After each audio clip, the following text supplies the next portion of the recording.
এবার একটু আবহাওয়ার খবরের দিকে নজর রাখি। ভাইফোঁটায় অন্নকূটে ঝলমলে আকাশ।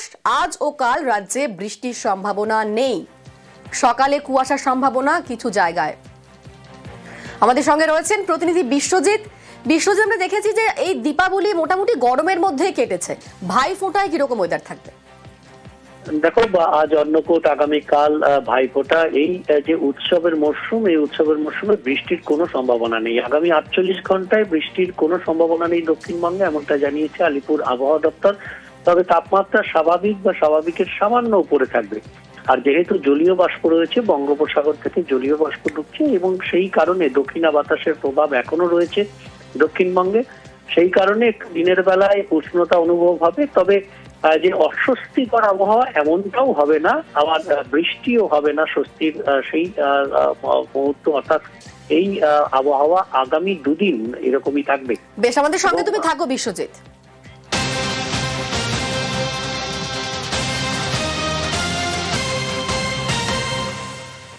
তবে উইকেন্ডে ফের হাওয়া বদলের সম্ভাবনা। শুক্রবার থেকে দক্ষিণবঙ্গে বৃষ্টির পূর্বাভাস। আমাদের সঙ্গে বিশ্বজিৎ রয়েছে। বিশ্বজিৎ, ঠিক কি আপডেট দিচ্ছে হাওয়া অফিস?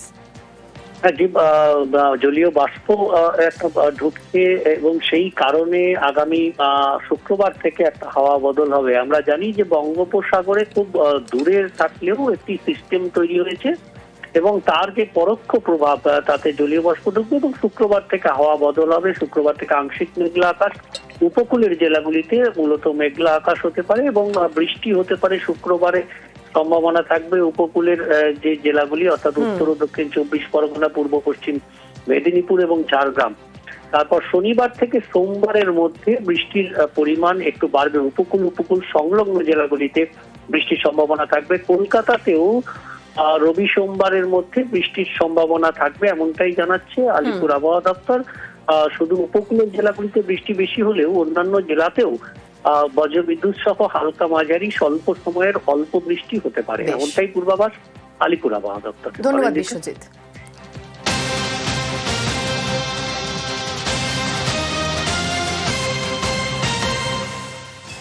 এবার নজর রাখি উত্তরবঙ্গের দিকে। উত্তরবঙ্গেও সপ্তাহ শেষে বৃষ্টি। শুক্রবার থেকেই হাওয়া বদল উত্তরবঙ্গে। শনিবার দার্জিলিং, কালিম্পং, জলপাইগুড়িতে বৃষ্টি। রবিবার মালদায় বজ্রবিদ্যুৎ সহ বৃষ্টির আশঙ্কা। সোমবার উত্তরবঙ্গের সব জেলাতেই বিক্ষিপ্ত বৃষ্টি হতে পারে।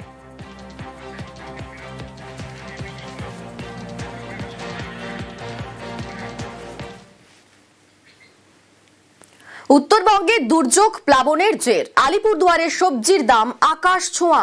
দুর্যোগ প্লাবনে চাষের জমির ব্যাপক ক্ষতি। প্লাবন বিধ্বস্ত এলাকায় সবজির দাম বেশি। আমাদের সঙ্গে রয়েছেন প্রতিনিধি রাজকুমার। রাজকুমার, ঠিক সবজি বাজারের কি অবস্থা? দেখো অমৃতা, একেবারে আকাশ ছোঁয়া দাম বলতে ঠিক যা বোঝায় আলিপুরদুয়ারের যে বাজারগুলো, সেই বাজারগুলোতে সবজির দাম কিন্তু ঠিক তাই। তার কারণ হচ্ছে যে লঙ্কা বিক্রি হচ্ছে 100 থেকে 100 টাকা কেজি দরে। এছাড়া যে ফুলকপি 80 থেকে 100 টাকা কেজি দরে বিক্রি হচ্ছে এবং সব থেকে দাম বেশি হচ্ছে বেগুনের। 120 টাকার নিচে বেগুন পাওয়াই যাচ্ছে না এবং বাজারে শাকসবজির প্রচুর অমিল, মানে শাকসবজি মিলছেই না। গ্রাহকরা যারা সবজি বিক্রি করে তারা জানাচ্ছেন যে এই যে ভয়ঙ্কর বন্যা হয়েছে, বন্যাতে প্রচুর ফসলের ক্ষয়ক্ষতি হয়েছে। এই ক্ষয়ক্ষতির জেরে কিন্তু বাজারে সবজি ঠিক মতো মিলছে না। গৃহস্থরা সবজি নিয়ে বাজারে আসছেন না, ফলে দাম বেড়েছে। এই চড়া দামে মানুষজন সবজি কিনে খেতে কিন্তু উৎসবের মরশুমে কার্যত হিমশিম খেয়ে যাচ্ছে। অনিন্দিতা, বেশ, ধন্যবাদ রাজকুমার।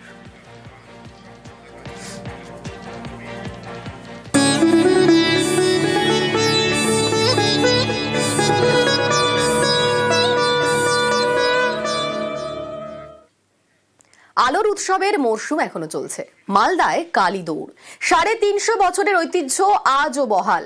কালী পুজোর পরদিন রাতে ঘাড়ে প্রতিমা তুলে নিয়ে অভিনব কালী দৌড় মালদার মালতীপুরে। চাঁচলে রাজা শরৎচন্দ্র রায় বাহাদুর এই কালী দৌড়ের সূচনা করেছিলেন। কথিত আছে একসময় রাজা হাতিতে চেপে পরিবার নিয়ে এই কালী দেখতে যেতেন। যে পুজোর উদ্যোক্তারা কালী দৌড়ে অন্যান্যদের টেক্কা দিতেন, তাদের পুরস্কৃত করা হতো। নিজেদের পুজোয় কালী প্রতিমাকে ঘাড়ে তুলে নিয়ে ঊর্ধ্বশ্বাসে দৌড়, সঙ্গে হাতে মশাল, উলুর ধ্বনি, দেদার বাজি পটকা ফাটানো। এই হলো কালী দৌড়ে। এবারও কালী দৌড়ে অংশ নেন চনকাকালী, হাটকালী, শ্যামাকালী, হ্যান্টাকালী, বুড়িকালী ও বাজার কালীর পুজোর আয়োজকরা।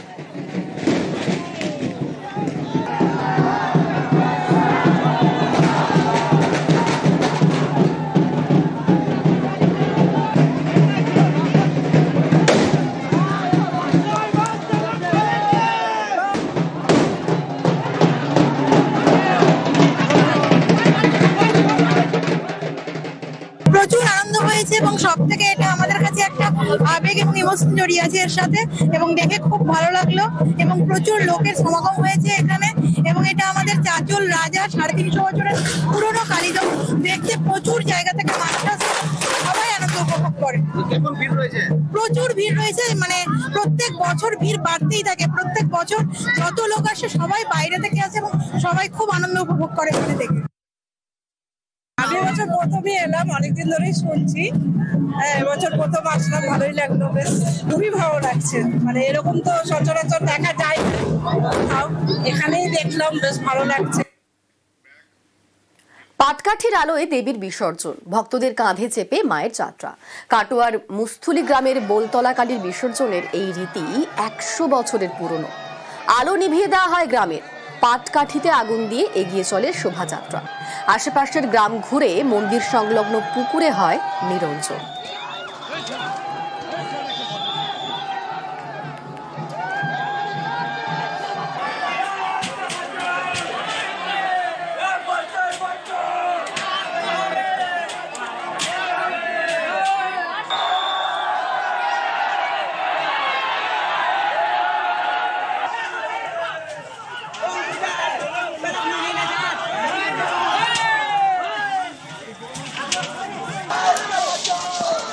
ক্যামেরাটা ভালো।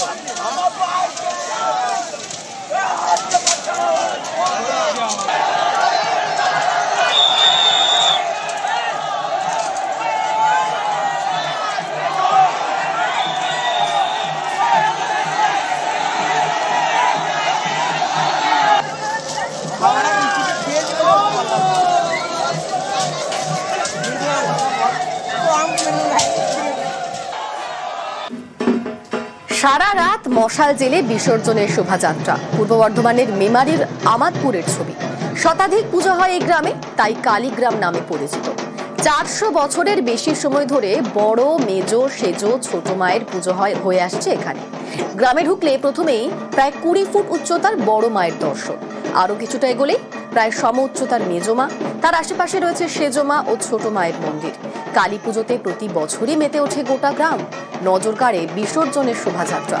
সারা রাত গ্রাম ঘুরিয়ে বিসর্জন।